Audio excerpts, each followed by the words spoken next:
Hello dear students, I am back with the very important concept of molecular base of inheritance, and today we will talk about the Chertoff's rule and complementary base pairing.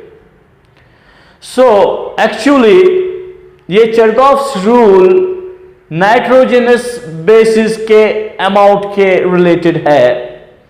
We know, हमको पता है कि जो nitrogenous basis रहते हैं वो DNA में रहते हैं, और एक्चुअल में अगर सही माना जाए तो उन नाइट्रोजनस बेसिस की वजह से ही जेनेटिक इंफॉर्मेशन कोडेड फॉर्म में स्टोर होती है. बट उन नाइट्रोजनस बेसिस का जो पर्टिकुलर अमाउंट है एक पर्टिकुलर डीएनए में, वो कितना है, हाउ मच, और उसके बारे में चेरटॉफ ने एक एक्सपेरिमेंट कंडक्ट किया है डिफरेंट स्पीशीज पे, जिसमें उसने एक चीज ऑब्जर्व की कि जो अमाउंट ऑफ प्यूरिन्स रहते हैं वो इक्विवेलेंट रहता है अमाउंट ऑफ पिरिमिडीन्स के. मोस्ट स्पेसिफिक अगर बात करें कि प्यूरिन का जो एडेनिन है उसका अमाउंट जो रहेगा या उसका जो रेशियो रहेगा वो थायमीन के अमाउंट के बराबर रहेगा. सेम जैसे हमारे पास ग्वानिन है किसी पर्टिकुलर डीएनए में, उसका जो अमाउंट रहेगा वो साइटोसिन के बराबर रहेगा. सो इसको और इजी अगर हम करें तो हम यहां पे रिप्रेजेंट कर सकते हैं सिंपल वे में. सपोज मैं यहां पे बोलूंगा the ratio of the amount of adenine is equivalent to the thymine and the ratio of guanine is equivalent to cytosine. इसका मतलब क्या है, मैं आपको एक इजी एग्जांपल कोट करके दे दूंगा यहां पे. I will try to make you people understand in a very easy way.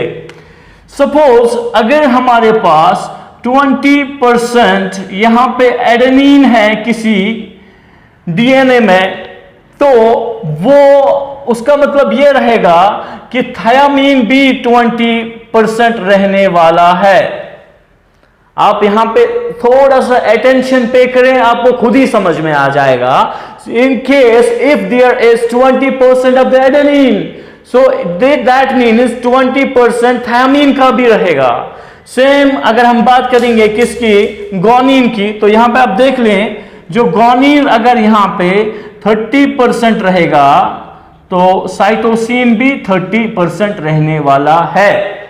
सो इस बात से क्या पता चलता है हमको कि जो चेरटॉफ्स रूल है एक्चुअल में वो particular amount of nitrogenous bases के रिलेटेड है, और स्पेसिफिकली किसके रिलेटेड, अगर एडेनिन यहां पे जितना अमाउंट ऑफ एडेनिन रहेगा उतने ही अमाउंट ऑफ थायमीन रहेगा, और जितना अमाउंट ऑफ ग्वानिन रहेगा उतने ही अमाउंट ऑफ साइटोसिन रहेगा. बट ये चेरटॉफ्स रूल का इंपॉर्टेंस क्या है, इससे हम कौन से problems molecular base of inheritance में सॉल्व कर सकते हैं अगर एग्जाम में क्वेश्चन आस्क किया गया तो.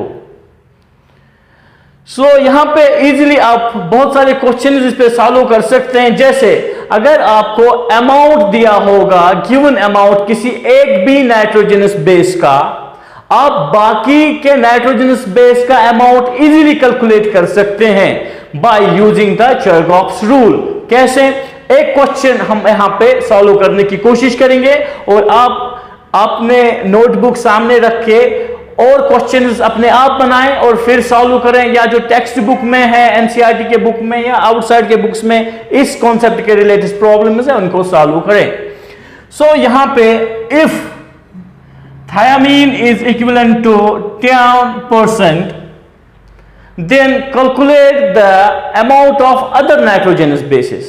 सवाल बहुत इजी है, यानी अगर थायमीन कितना है 10%, आप ये बताएं कि बाकी जो नाइट्रोजनस बेसिस है पर्टिकुलर डीएनए में उसका कितना परसेंट है.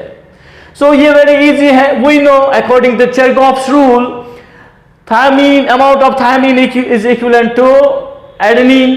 So simply adenine भी यहां पे कितना रहने वाला है 10%. सो ये कवर करके देता है हमारा 20%। सो यहां पे जो रिमेनिंग अमाउंट रह रहा है वो रह रहा है 80%। सो अगर हम 80% को देखेंगे तो वो 80% दो नाइट्रोजनस बेसिस का रहने वाला है। किस किस का रहने वाला है वहां पे? वो ग्वानिन और साइटोसिन का। सो ऑब्वियसली ग्वानिन और साइटोसिन का जो अमाउंट रहेगा वो तो सेम रहेगा। सो ये डिवाइड बाय 2 करेंगे हम, दैट मीन्स 40% किसका रहेगा?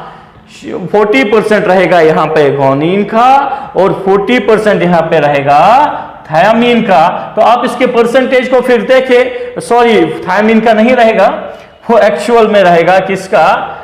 साइटोसिन का, क्योंकि जो ग्वानिन है उसका जितना भी अमाउंट रहेगा उसका एग्जैक्ट में अमाउंट रहने वाला है किसका? साइटोसिन का। सो यहां पे जरा करेक्ट करें।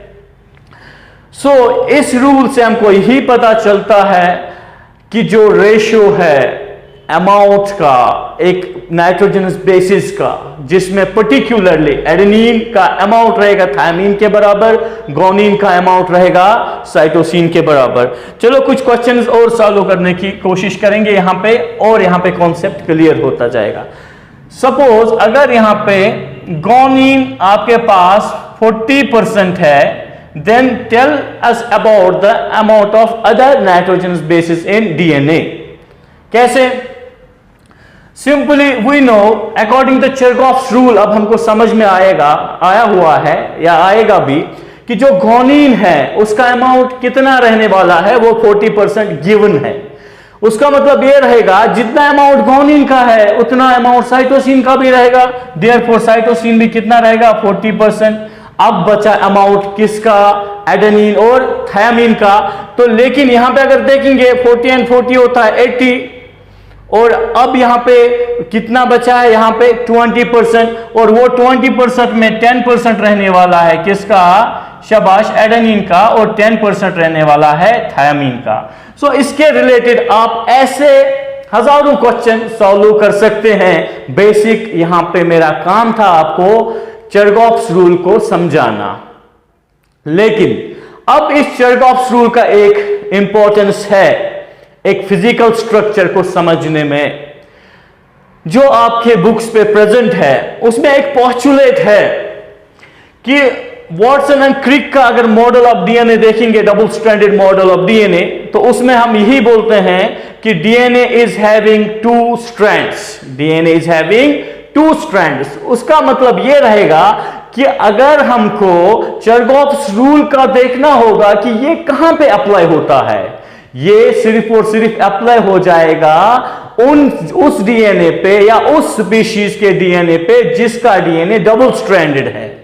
सपोज अगर मैं आपको यह बोलूं कि यहां पे एडेनिन है, अब यहां पे देखिए क्योंकि इसका कॉम्प्लीमेंट्री बेस पेयरिंग है, मैं आपको समझा रहा हूं कॉम्प्लीमेंट्री बेस पेयरिंग कैसा है। कॉम्प्लीमेंट्री बेस पेयरिंग का मतलब यह रहेगा वो एक जोड़ा बनाएगा या एक पेयर बनाएगा किसके साथ? दूसरे बेस के साथ। यहां पे देखें एडेनिन हमेशा हाइड्रोजन बॉन्डिंग किसके साथ बनाता है? थायामीन के साथ। सपोज यहां पे एक स्ट्रैंड है, ये यहां पे दूसरा स्ट्रैंड है, ओके। और इस स्ट्रैंड का जो पोलैरिटी रहेगा वो 5 प्राइम रहेगा, यहां से 3 प्राइम रहेगा, और ये एंटी पैरेलल रहते हैं। इसके बारे में हम आगे लेक्चर में बात करेंगे। 3 प्राइम और ये 5 प्राइम। और इसी same is the case with guanine, और ग्वानिन कंप्लीमेंट्री बेस पेयर बनाता है किसके साथ? साइटोसिन के साथ। यहां पे फिर से एडेनिन बेस पेयर बनाता है थायामीन के साथ, ग्वानिन साइटोसिन के साथ बनाएगा बेस पेयर, ओके। सो कॉम्प्लीमेंट्री बेस पेयरिंग में ये बात हमको जरूर समझ में आ जाती है कि जो एडेनिन है वो यहां पे बेस पेयर बनाएगा, वो किसके साथ बनाएगा? थायामीन के साथ, लेकिन इनके बीच में हाइड्रोजन बॉन्ड्स रहते हैं। और जब आप इन नाइट्रोजनस बेसिस के केमिकल स्ट्रक्चर को समझेंगे तो आपको खुद ही समझ में आ जाएगा कि वहां पे 2 ही हाइड्रोजन बॉन्ड बन सकते हैं किस किस के बीच में? एडेनिन और थायामीन के बीच में। इसी same is the case with, अगर यहां पे ग्वानिन की बात करेंगे वहां पे 3 पॉसिबिलिटीज है और बनाता भी है वो हाइड्रोजन बॉन्ड किसके साथ? साइटोसिन के साथ। सो एक्चुअल में यहां पे यह देखना पड़ेगा कि जो चेरटॉफ्स रूल है वो सिर्फ डबल स्ट्रैंडेड डीएनए के लिए ही अप्लाई क्यों होता है? क्योंकि यहां पे देखिए, यहां पे अगर डबल स्ट्रैंडेड डीएनए बनाना है, इसमें 2 स्ट्रैंड को कॉम्प्लीमेंट्री बेस पेयरिंग के थ्रू जुड़ाना पड़ेगा, तो डेफिनेटली एडेनिन के साथ क्या होना चाहिए वहां पे, थायमीन, और गोनिन को कॉम्प्लीमेंट्री बेस पेयर बनाने के लिए क्या रहना चाहिए, वो साइटोसिन। उसका मतलब यही रहेगा, एक स्ट्रैंड में जितने यहां पे जितने एडेनिन चाहिए उतने ही थायमीन भी चाहिए, और जितने वहां पे गोनिन चाहिए उतने ही वहां पे साइटोसिन चाहिए। इसी के थ्रू 2 स्ट्रैंड आपस में क्या हो जाएंगे, कॉम्प्लीमेंट्री बेस पेयर बनाएंगे। इसीलिए यही एक रीजन है, यही एक कारण है कि जो चरगॉफ्स रूल है, जिसमें अमाउंट ऑफ प्यूरिन, खासकर जो अमाउंट ऑफ एडेनिन रहेगा वो अमाउंट ऑफ थायमीन के बराबर रहेगा, और अमाउंट ऑफ गोनिन जो रहेगा वो अमाउंट ऑफ साइटोसिन के बराबर रहेगा। और इसको एक्चुअल में अगर हम मैथमेटिकल एक्सप्रेशन के हिसाब से भी देखेंगे तो एक सिंपल सी एक्सप्रेशन बनती है वहां पे, वो एक A+G अपॉन T+C, इसका जो रेशियो आना चाहिए वो आना चाहिए 1 के बराबर। कैसे, मैं आपको बताता हूं।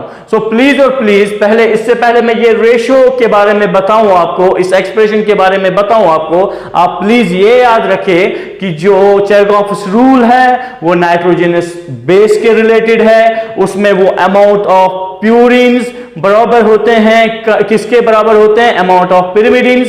स्पेसिफिकली एडेनिन का जो अमाउंट है वो किसके बराबर रहेगा, थायमीन के अमाउंट के बराबर, और जो गोनिन का अमाउंट है वो साइटोसिन के बराबर रहने वाला है। और चरगॉफ्स रूल यहां पे डबल स्ट्रैंडेड डीएनए वाले ऑर्गेनिज्म पे ही अप्लाई हो जाएगा, सिंगल स्ट्रैंडेड डीएनए वाले ऑर्गेनिज्म पे वो कभी भी अप्लाई नहीं होता है। जैसे हमारे पास 5174 बैक्टीरियोफेज है, इस पे चरगॉफ्स रूल इसलिए अप्लाई नहीं होगा, इसमें amount of purine equivalent to amount of pyrimidine नहीं रह सकते हैं। या स्पेसिफिकली अगर बात करें, इसमें अमाउंट ऑफ एडेनिन थायमीन के बराबर नहीं है, अमाउंट ऑफ गोनिन साइटोसिन के बराबर नहीं है। क्यों?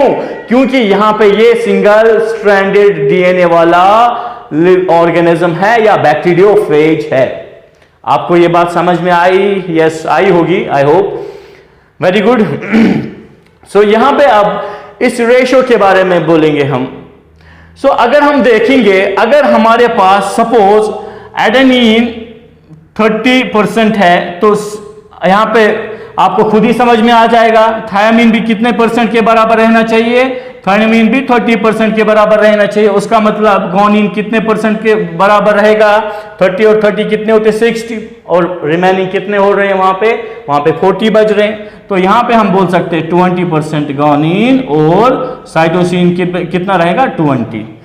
इन वैल्यूज को आप पुट करें इन रेशियोज में और चेकआउट कर ले कि वो 1 के बराबर आता है या नहीं आता, तो वो इजीली आ जाएगा। कैसे? यहां पे एडेनिन है 30 और प्लस करें, प्लस क्या करेंगे आप, प्लस करें यहां पे गोनिन का कितना है, शाबाश, गोनिन का यहां पे 20 है, अपान यहां पे थायमीन का कितना है, थायमीन का 30 है, प्लस यहां पे फिर साइटोसिन का कितना है, 20 है। आप देखिए 30 और ये 50 अपॉन 50 बनता है, वो इक्विवेलेंट टू 1 के आ जाएगा।